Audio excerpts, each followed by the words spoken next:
Okay, welcome to our Erev Shabbat Friday edition of our class, our Perashat class. This week is Shabbat Perashat Vayera. Once again, Abraham Avinu is the feature of this parasha. And once again, we have in this parasha powerful, possibly the most powerful personal episodes in the entire Hamisha Chumshei Torah. The question this morning is, what was the underlying motivation for Abraham Avinu to pray for the salvation of Sodom and of a society of many hundreds of thousands, if not more people, who lived and exemplified a life of corruption, a life of violence, insensitivity, and selfishness, especially with God expressing a desire to destroy them? What was his motivation? And I think that answer could be extracted and gleaned only from, without even going into his actual bold prayer to save them, simply just by analyzing what we'll call the introduction to this famous story of his prayer on Sodom and to let you know where we are in Perek Yud Chet, chapter 18. This class will span 3 Pesukim, Pasuk Yud Zayin, Yud Chet, and Yud Tet, 17 through 19. Well, it's a very unusual introduction because after the angels had left the scene of Abraham and Sarah's tent and informing the great news that they were going to have a child, they went and they looked upon Sodom and And Pasuk Yud Zayin, there's communication from Hashem, but it's anonymous. Literally,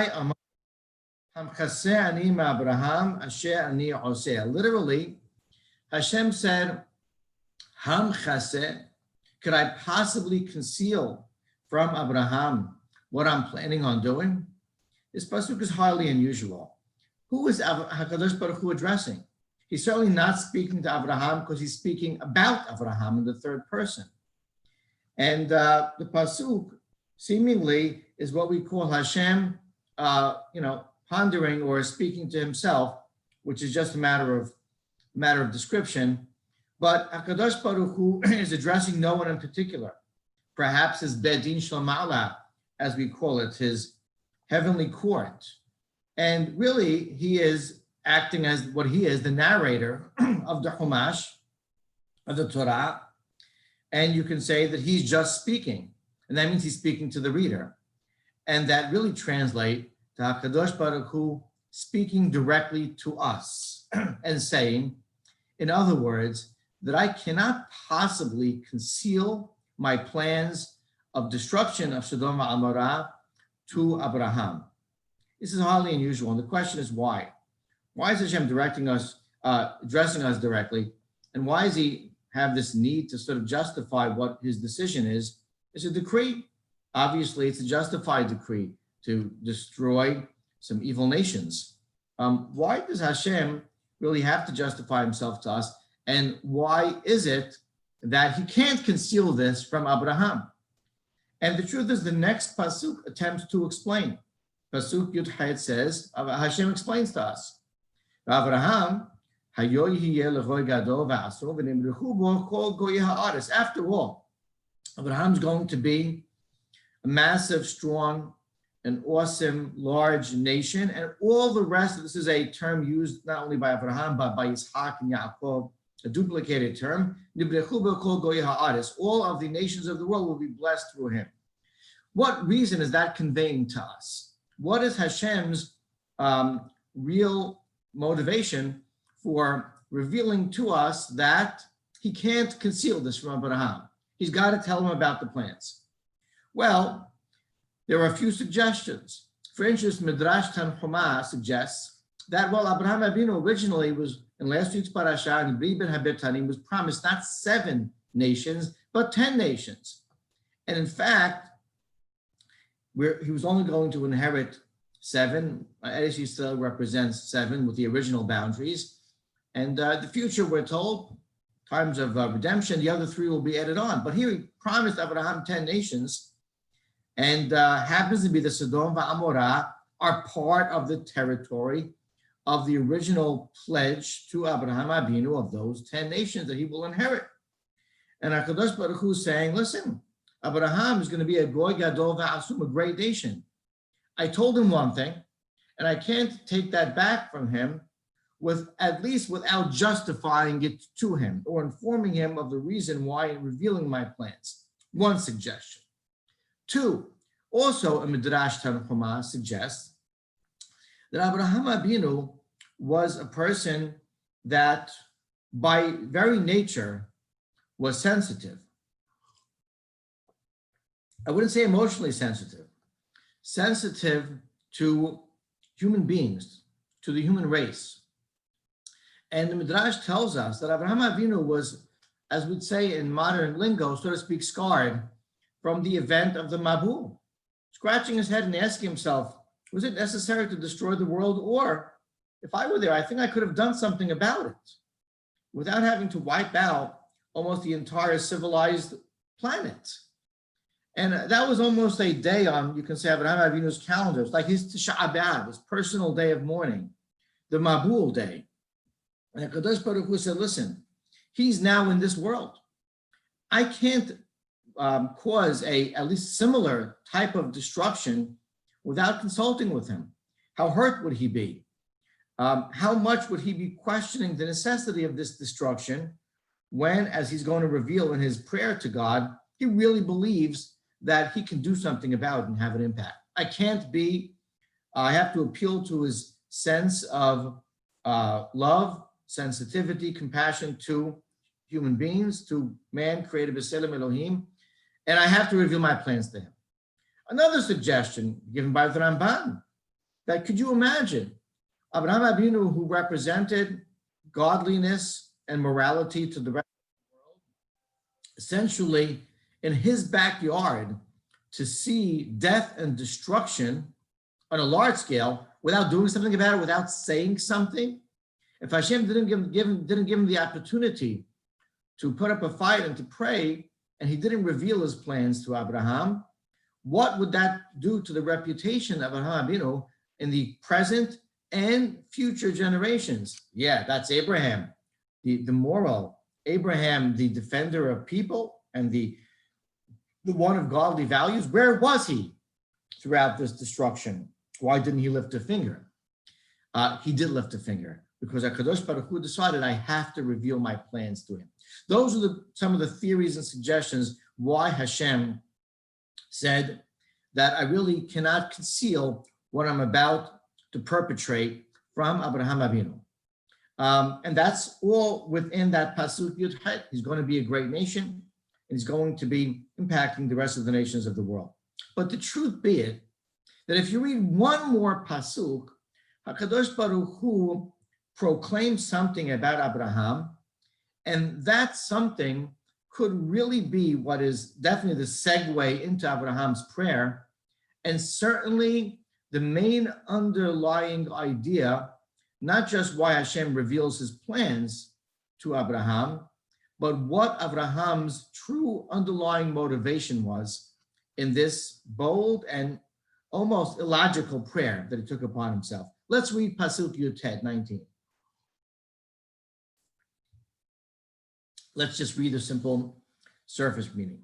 Ki yida'ativ, למען אשר יסווה את בניו וביתו ואחריו, ושמרו דרך אדוני, לעשות צדקה ומשפט, למען הביע אדוני על אברהם את אשר דיבר עליו. Simple meaning, the word yida'ativ is not simple. There are different suggestions.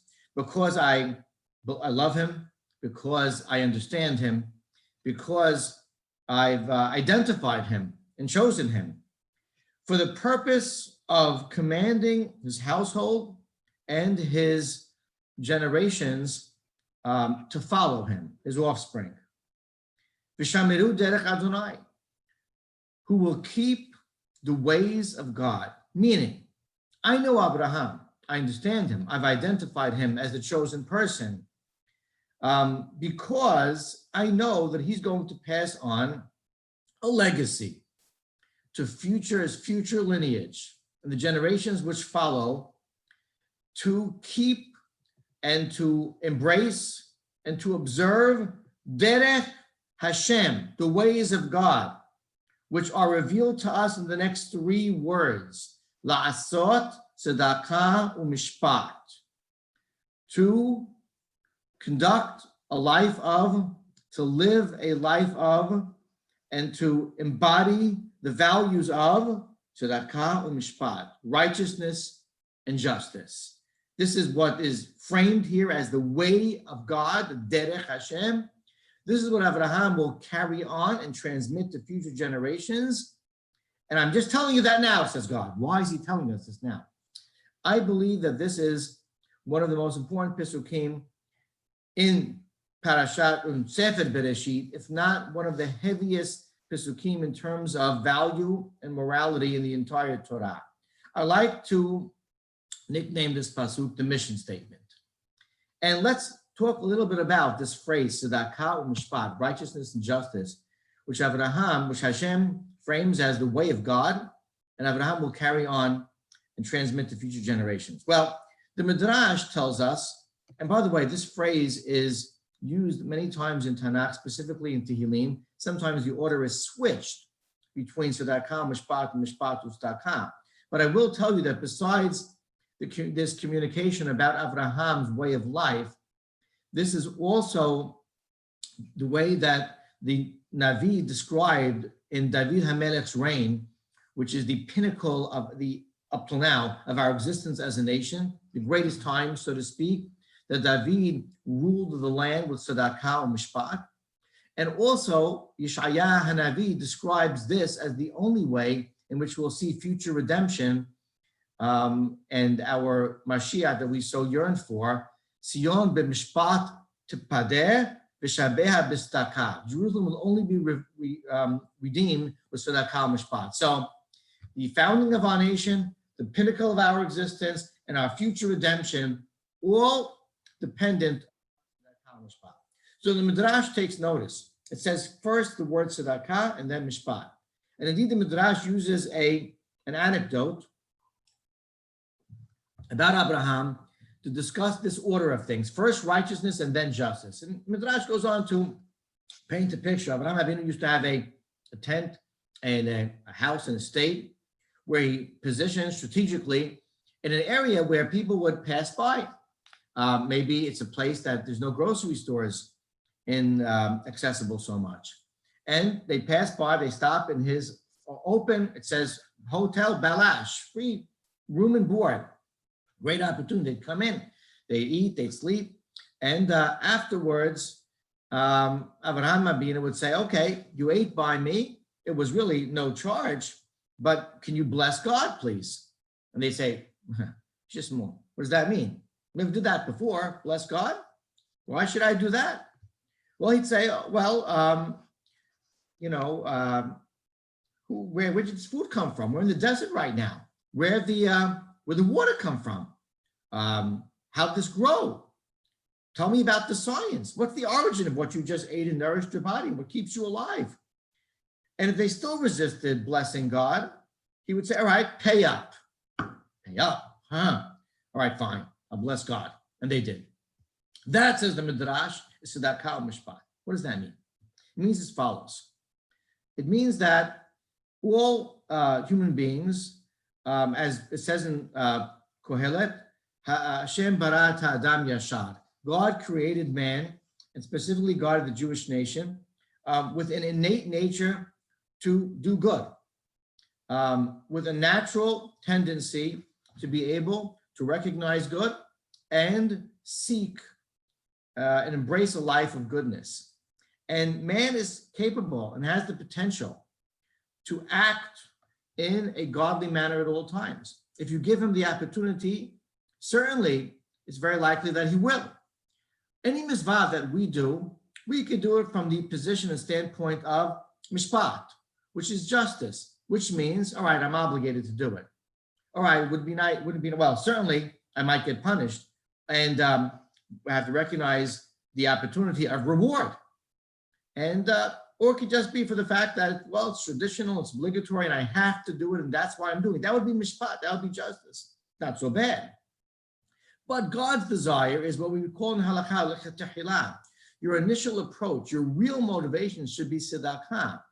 And that means performing a commandment out of an innate sense of goodness and wanting to do the right thing. I like to perform this commandment and observe this law because I love God and I appreciate God, because of the fact that I love people and I want to bestow goodness upon them as God has bestowed goodness upon me. And that, gentlemen, and the listeners out there, is called tzedakah, righteousness. That is approach A that Hashem wants us to take in any type of observance that we do. And as a default, if that's not our approach, because we're not there yet in our lives in terms of our emotional and educational maturity, well, then mishpat, then do it because we have to do it. And it's the right thing to do. That was Avraham Avinu's approach to all people, and certainly his guests. Bless God because you love him, because you appreciate him, because you should acknowledge what he's given you. No? All right, bless God because you have to. That, in a nutshell, is what tzedakah and mishpat approach is to our observance and to also our attitude towards other people. Therefore, HaKadosh Baruch Hu reveals to us here and now, this is the way of Abraham Abinu. That is the way of God. And that certainly is a reason why I would need to reveal my intentions to destroy Sodom and Amorah right here, right now, to the great Abraham Abinu. Because how could I expect that of him and myself, God, the creator and controller of the world, destroy hundreds of thousands of people and nations only from the perspective of mishpat, justice? Of course, I'm justified in doing so, but I need to model to Abraham exactly what he is going to model to the generations that follow him. And that is first tzedakah. Appeal to people's sense of goodness, of fairness, of morality, of ethics, of justice, of values. And then let's see how they do. And indeed, when God gave Abraham, he cued him, when he prompted him, his cue was, go at it, practice tzedakah mishpat. And that's exactly what the prayer of Abraham Avinu was, to save the evil people of Sodom and Amorah. Maybe there's a handful of righteous people. Maybe there's a chance. Maybe if you give them an opportunity to be conscious of what goodness is, of what morality is, of what a godly life is, maybe if you inspire them a little bit, they can turn things around. I believe it could happen. Do you know why? Because I do it on my own, and I've done it for you, God, my entire life. I've taken the greatest evil and spun it around on its face and made it into goodness, because my approach has been tzedakah first, righteousness, appeal to people's innate sense of goodness and values. It could work. It has worked for me. I believe in people, and I believe you should give these people a chance if there's only a group that may be able to influence them. In the end, it wasn't to be. They didn't have the quorum needed for God to justify this possibility. But what it did produce to us is Abraham Abinu modeling for us, for all times, to believe in people, to believe in people's sense of natural sense of goodness, and to always have hope for people and approach them and approach all of our commitment and our observance and our service of God in a way of tzedakah mishpat. First, righteousness. First, that sense of doing the right thing out of love, compassion, and dedication. And if that's not going to work out, well, the default is mishpat, is justice. That's the way of God. That's Abraham Avinu's model for us for all times. And that is his underlying powerful motivation to try to spare Sodom and Amorah in our Perashat. Shabbat Shalom.